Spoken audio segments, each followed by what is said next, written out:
Tugeukia sasa hiki ambacho kinachoendelea sasa hivi. Dunia sasa hivi imekuwa na vitu vingi sana wakati mwingine mpaka sasa mambo unakuta typical na kwa ni mengi kweli. Kinachoendelea sasa hivi Marekani ni kuhusu ripoti ya Jeffrey Epstein. Mambo yamekuwa ni mengi sana na watu wakasema kwamba hii ripoti ya Epstein sasa ni nini ambacho kinachoendelea. Kwa mtu ambaye haifahamu hasa hii ripoti hasa inadili na nini, kwa sababu kuna watu wengine ambao wamekuwa kiona tu lakini haelewi, anasikia tu Jeffrey Epstein lakini haelewi maana yake ni nini hasa. Tuanze kwanza kwa kuielezea hii ni nini hasa. Mimi Fuse wana kauli yangu moja, nasema time will tell, muda utaongea.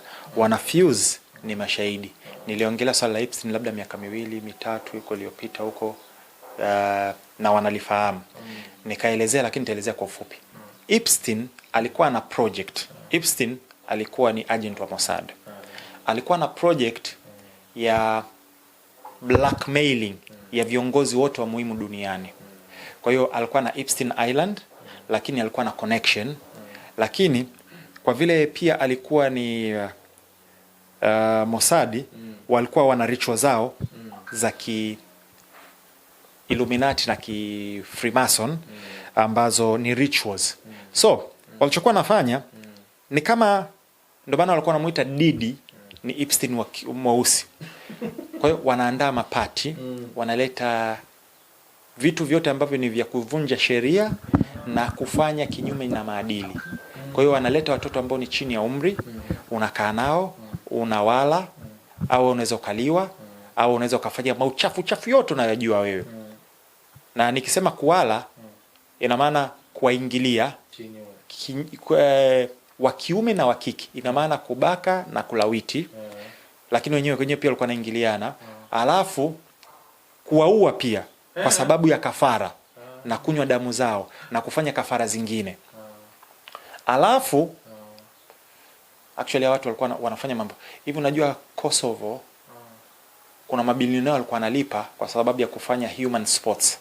Walikuwa wanalipa hela nyingi kwenda kule kwa sababu ya kuua watu. Anapewa bunduki, mtoto amepita pale unampiga kichwa, anafurahi, mwanamke kapita unampiga kichwa mtoto ilikuwa ni sports ya kujifurahisha.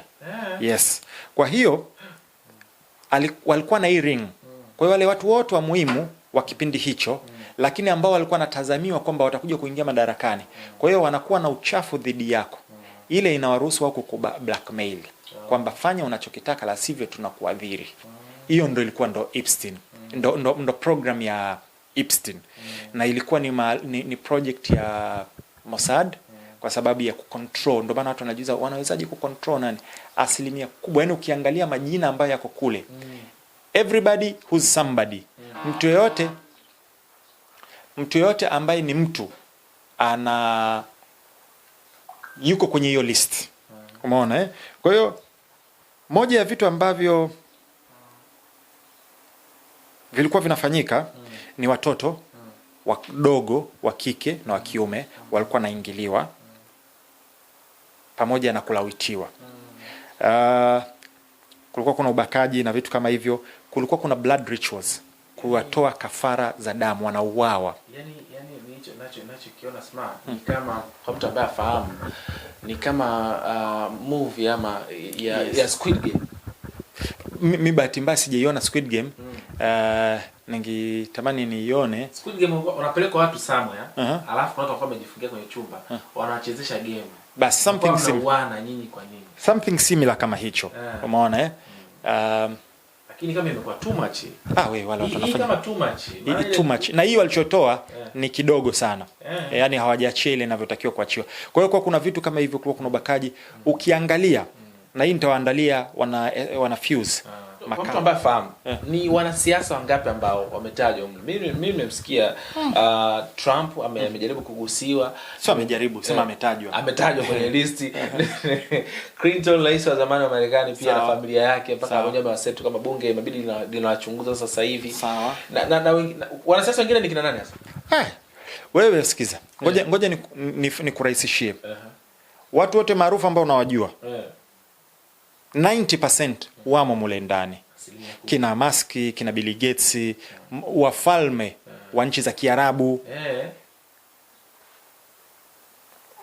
kuna watu maarufu wafanya biashara kina Branson, mwenye niliongelea watu wamfuatilie sana Peter Thiel, mwenye Palantir ambayo ni AI company ambayo iko very influential, na wengine wote unawajua wewe maarufu wako humo ndani. Asilimia kubwa, yani anybody who is somebody yuko mule ndani. Ila sasa mimi nataka tutulize akili, alafu tugeuze picha, tuangalie nani ambaye hayupo kwenye ile listi. Umeelewa? Naomba tutulize akili, alafu tuangalie nani ambaye hajatajwa kwenye ile listi. Ngoja nikutajie kwanza. Mwamba Vladimir Putin hayuko kwenye Epstein Files. Hayupo. Mwamba Kim Jong Un hayuko kwenye Epstein Files. Khamenei wa Iran hayupo kwenye Epstein Files. Nasrallah hayuko kwenye Epstein Files. Wale viongozi wengi wa Hamas ambao waliuawa hapa, majina mengine yamenitoka, hawako pale. Maduro hayuko pale. Rais Samia Suluhu Hassan hayuko pale. Kikwete hayuko pale. Nyerere hayuko pale. Xi Jinping hayupo pale. Sawa. Traore hayuko pale. Mwinyi hayuko mule ndani. Hayumo mule ndani. Sawa. Wamba wote ambao ukiangalia tumetengenezewa hawa ni watu waovu, hawafai, hawana haki za binadamu, hawana ungwana, tutakiwi kuwaunga mkono. Hawamo mule ndani. Wale ambao ndo wanatuambia sisi, ukiingia Uingereza, maprince wao, viongozi wao, wafalme wao, Ulaya viongozi wao, Marekani, maseneta, mawaziri, maraisi, wewe pita kote unapowajua wewe, wenye makampuni wote wamo mule ndani. Na ndio tulichokisema, wanabaka, wanalawiti, wanaua, wanafanya mauchafu yote wanayofanya, wanakunywa damu za watu, wanafanya uchafu ambao vitu ambavyo vinafanyika kwetu kwa Afrika vinaonekana mbona hichi cha mtoto? Sisi mbona tunajifunza ABCD? Au huko wanapiga algebra? Umeona? Kwa hiyo sasa ndo nataka tutulize akili. Ili mjue ndo hichi ndo ninachokisema. Wale watu ambao media, na hii namnukuu Malcolm X na paraphrase, anasema ukifuatilia mainstream media itakufanya umchukie yule ambaye hapaswi kumchukia, na itakufanya umpende yule ambaye unapaswa kumchukia. Kwa hiyo hawa watu wametengenezewa mazingira ambao ndo wachafu. Wao ndo wamejifanya wana moral authority, kuja kutuambia sisi haki za binadamu, kuja kutuambia sisi jinsi ya kuishi, kuja kutuambia sisi kuhusu demokrasia, na kutufundisha uungwana na vitu kama hivyo. Wakati wao ndo mabingwa wa uchafu ambao yani huwezi hata kuusema. Lakini wale ambao wao wanasema hawa ni wabaya, hawapo kwenye mauchafu hayo. Kwa hiyo akili za kuambiwa changanya za kwako, cha kwanza. Cha pili, kwenye makala ya Decolonizing the African Mind, mimi na Henry tukawa tunaelezea mule ndani kwamba tumetengenezewa mazingira na ni mfumo na ni mbinu ambazo ziko mule ndani kuona kwamba anachokifanya mzungu ni bora, na kuona tunachofanya sisi hakifai, mpaka kutaka solution zao. Lakini mule ndani tukaongelea kitu kinaitwa house negro.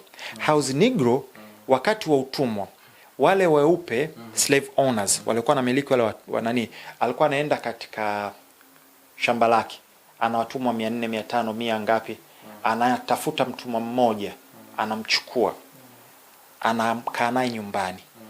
Wale wakati wanakula maharage ya kuchemsha labda na makande, huyu tajiri anachokula kile chakula kizuri, wali, nyama, kuku, mabaki yanayobakia anapewa yeye, anakula.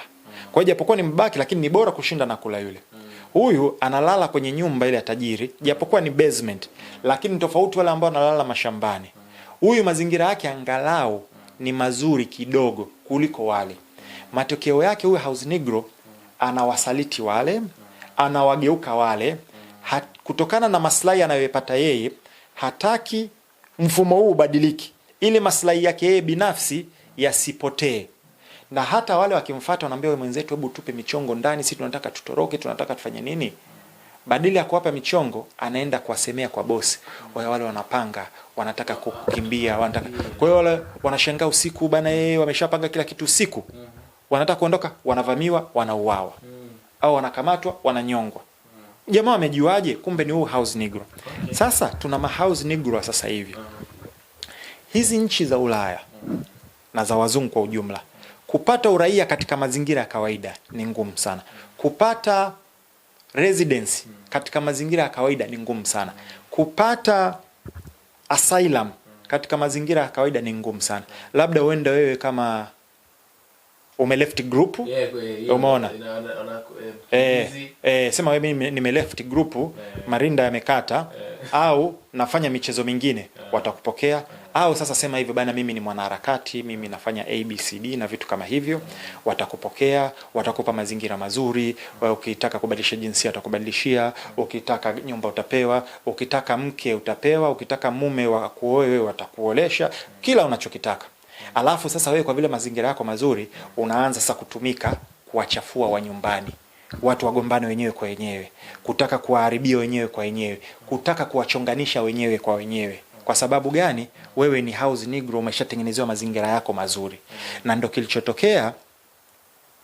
Kama mnakumbuka, Tanzania kuna baadhi ya viongozi walikuwa nasema matatizo yetu tuende tupeleke katika nchi za Ulaya ndo watutatulie sisi, au tuwaalike wao ndo waje watatue migogoro yetu.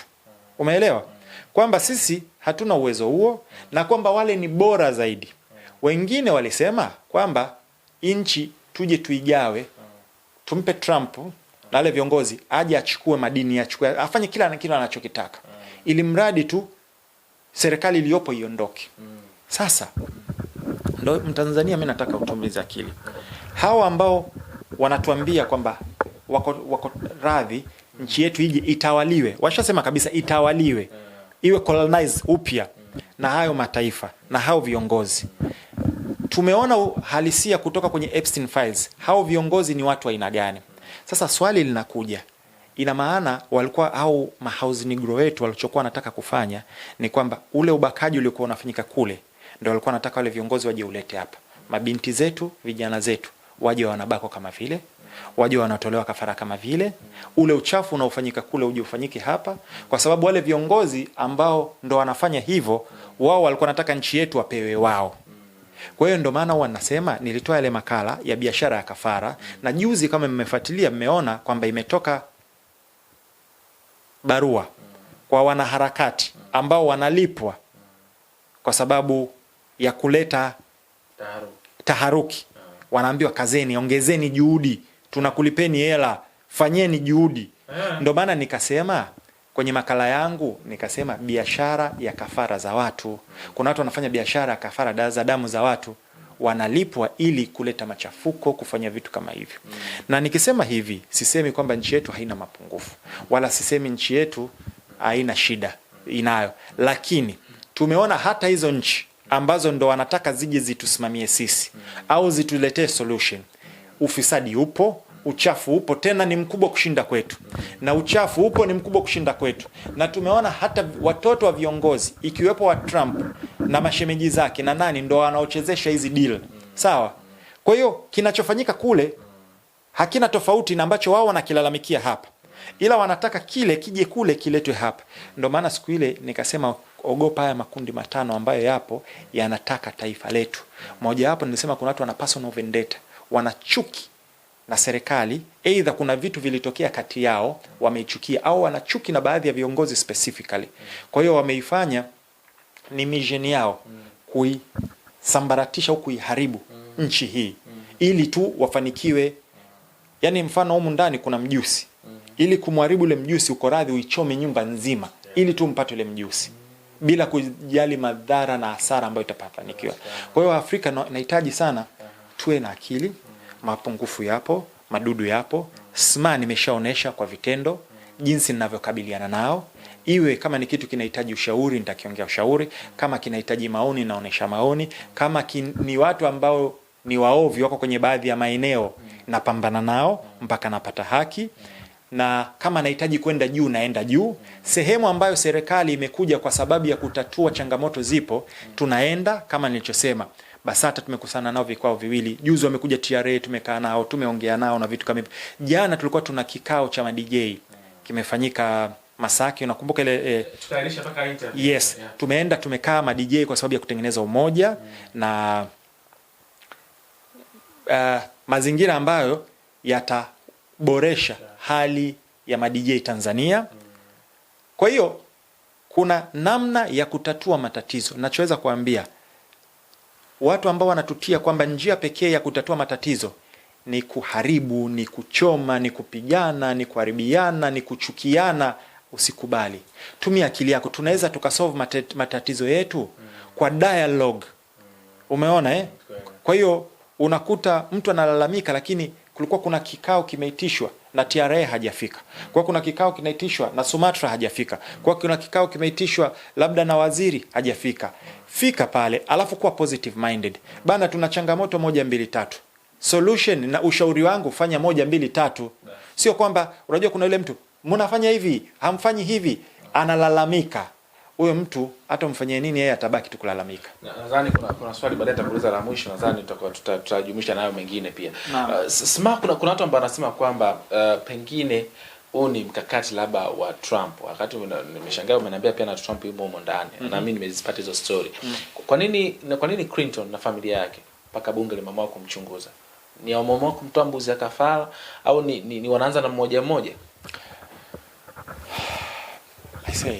Hii ni michezo. Unajua Roman walivyokuwa nataka kuwapomboza watu, ndio maana kulikuwa kuna Colosseum. Hali ikiwa mbaya nini? Wape tu kitu kwanza. Game ilivyo. Ukiona kuna spotlight, media zote zimeelekeza taa huku. Wewe usiangalie, ukaangalia huku. Mchezo halisi unacheza nyuma ya pazia. Kwa hiyo pay attention. Kuna tukio linachezwa nyuma ya pazia huku. Either kuna sheria itapitishwa UN, either kuna watu watavamiwa, either kuna tukio ambalo linapitishwa nyuma ya pazia. Ndio maana media zote zimeelekeza huko. Cha kwanza. Cha pili, hutakiwi ukiwa una mtumwa wako, ukimnyima kabisa chakula, atashindwa kukufanyia kazi na atakufa. Unatakiwa umpe hata chakula kidogo ale, angalau sio kingi mpaka aanze kunenepa kutoke mashavu, lakini ambacho kinaweza kikamwezesha. Kwa hiyo tulichoambiwa hicho kwenye Epstein ni vitu vidogo vidogo mno, yani ambavyo vya kutuzuga. Details za muhimu hazijatolewa. Lakini moja vitu ambavyo vipo, mfano Waislamu wamevurugwa kwamba Kaswatul Kaaba. Kaaba ni moja sehemu takatifu zaidi kwa Waislamu. Alafu kuna kile kitambaa kinafunika pale. Ni kitu ambacho ni kitakatifu sana. Epstein kaweza kukipata kupitia mawakala wake wa Dubai, UAE na Saudia. Kupata kitambaa ambacho ni takatifu zaidi. Ameenda kukitumia kwenye ritual, kwenye kafara ambayo za Kabal. Kabal ni uchawi wa Kiyahudi. Kwa hiyo amezitumia. Kuna uchawi, unajua uchawi una level fulani. Ule ni uchawi wa juu sana, ukiweza kupata vitu kama vile. Yaani usiajabu ukakuta hata tofali la Kaaba pia wameweza kulichukua, au kwa sababu kuna uchawi ambao ni wa level ya juu sana. Ndio maana sometimes unaweza kaenda kwa mganga akamwambia niletee tu kuku. Level ile. Mwingine akwambia mbuzi, ngamia. Mwingine anakwambia inabidi umtoe kafara mtoto wako au mama yako au baba yako. Kwa hiyo zina level. Umeona? Wengine unaweza kumwambia bana inabidi uue watu 50 au 100. Kwa hiyo zina level. Kwa hiyo ile wameweza kupewa kwa sababu ya kufanya kafara. Uchawi wa hali ya juu kabisa. Na baadaye akaifanya kama rag. Rag ni yale makapeti ya kufutia nani. Kwa hiyo nilishaongelea nilipotoa ile makala ya Masihi Dajjal na Saudia. Watu walinishambulia sana. Lakini mimi wanaacha muda unaongea. Aya, waniambie wale waliokuwa nasema Kaswatul Kaaba ambayo iko chini ya mamlaka ya Saudia. Imetokaje pale? Ikaenda ikapitia contact za UAE, ikamfikia mpaka Epstein, wakafanya walichokifanya. Umeona si ajabu ukikuta hata baadhi ya viongozi wa Kiarabu in reality sio Waislamu bali ni Zionist na ni Wayahudi ambao wako, kwa sababu kuna baadhi ya sources, vyanzo ambavyo vinasema ule ufalme asili yake ni Wayahudi. Kuna hii ambacho niliambiwa kwamba walikuwa wanasema kwamba kile kitambaa ambacho wameenda ukichukua pale cha Al-Kaaba kimeshikwa ama si kukanyagwa na zaidi ya watu, si mikono milioni ngapi? Yes. Sio kukanyagwa. Kile watu wakifika pale si ni sehemu takatifu. Kwa hiyo watu wanakishika wanafanya dua. Yes. Kwa hiyo yani kwamba dua nyingi sana zimepitia pale. Na Kaswatul Kaaba, ile Kaaba ni sehemu takatifu sana. Yani haitakiwi vitu vyake vitoke pale viende. Ndio maana hata Mtume SAW alipiga marufuku kuchukua mchanga wa Maka. Huruhusi kuchukua ule mchanga wa Maka. Vitu vile vinatakiwa vibaki pale pale. Kwa hiyo ni kitu ambacho ni kitakatifu sana. Kwa hiyo kiona wanaweza wakakitoa kikaenda mpaka kwa watu wakakitumia kwa sababu ya uchawi wa Kiyahudi ambao ni kabal wale na vitu kama hivyo. Inakwambia uhalisia wa viongozi ambao wapo. Kwa hiyo kupitia spiritual thing labda ndio maana wameamua kupitia ile tendency labda ya watu ndio wameamua kuitumia katika njia ya pili ambayo unasema uchawi wana. Yes, uchawi wa aina ile. Sasa si ujue exactly ni uchawi gani, aina gani, lakini ni uchawi ambao umetumika na yote ni maandalizi soon. Yani tuko kwenye hatua za mwisho kabla mpinga Kristo au Masih Dajjal hajajidhihirisha. Yani very soon tunaelekea kwenye new world order. Kuna hivyo vita vya Israel, Iran na Marekani. Israel inatakiwa iwe ndo taifa dominant. Pakistan inatakiwa nuclear zake ziwe destroyed. Masjid al-Aqsa ibomelewe, ijengwe third temple, mwamba aje, the rest. Kuna Mahdi al-Muntadhir ambaye pia tunamsubiri. Kuna Nabii Isa alayhi salam au Yoshua kwa ndugu zetu ambaye pia tunamsubiri. Kwa hiyo kuna vitu vingi ambavyo tunaelekea sasa huko. Kwenye hili Trump hawezi kumgusa. Nani? Trump hawezi kumgusa katika hili. Hebu kwa specific. Kwa maana kumfungulia na yeye mashtaka kama vile ambavyo vilivyo kwa Clinton.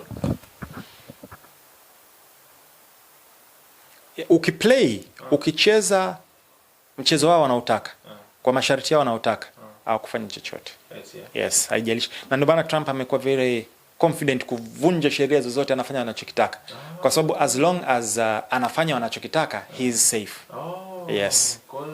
Ile Trump ni ile ulikuwa unauliza kina Clinton sijui nini? Labda kama walivunja masharti ndio wanaweza wakawatoa kafara kina Clinton. Lakini itapita. Wewe ikiwa ile wakati hawakumimpeach issue ya Monica Lewinsky ambaye Monica Lewinsky alikuwa ni mmoja wa honey trappers wa Epstein. Ule ulikuwa ni mtego kwa sababu ya kumtega Clinton ili afanye wanachokitaka. Na vile vile wamwachilie. Kulikuwa kuna Ghislaine Maxwell ambaye alikuwa ni Mossad agent, ni mole ndani ya Marekani ambaye alitoa siri nyingi sana kutoka Marekani kwenda kule. Zote ilikuwa ni pressure kwa sababu ya kufanya. Kwa hiyo Clinton alivyogoma kumwachia ndo akatoa ile issue yake Monica Lewinsky, lakini hawakuweza kumimpeach. Kwa hiyo hizi ni sarakasi tunachezewa zitaingia. Nikuulize, aliyemshoot Trump umemsikia anamuongelea tena? Hapana. Aliyemshoot Chalikak umemsikia anamuongelea tena? Hapana. Kwa hiyo mtu ambaye unajua michezo inavyocheza, yani wanatuzuga, itaenda itapotea, utashangaa imeibuka issue nyingine, itaenda imepotea, utashangaa amekuja huko Afrika, utaenda imepotea. And by the way, pay attention. Unaona hapa inaongelewa issue ya deal imekaa zaidi ya miaka 13 haijasainiwa na vitu kama hivi, ile wa LNG project kati yetu sisi na Marekani na vitu kama hivyo. Kuna vitu ambavyo tunatakiwa tuzingatie.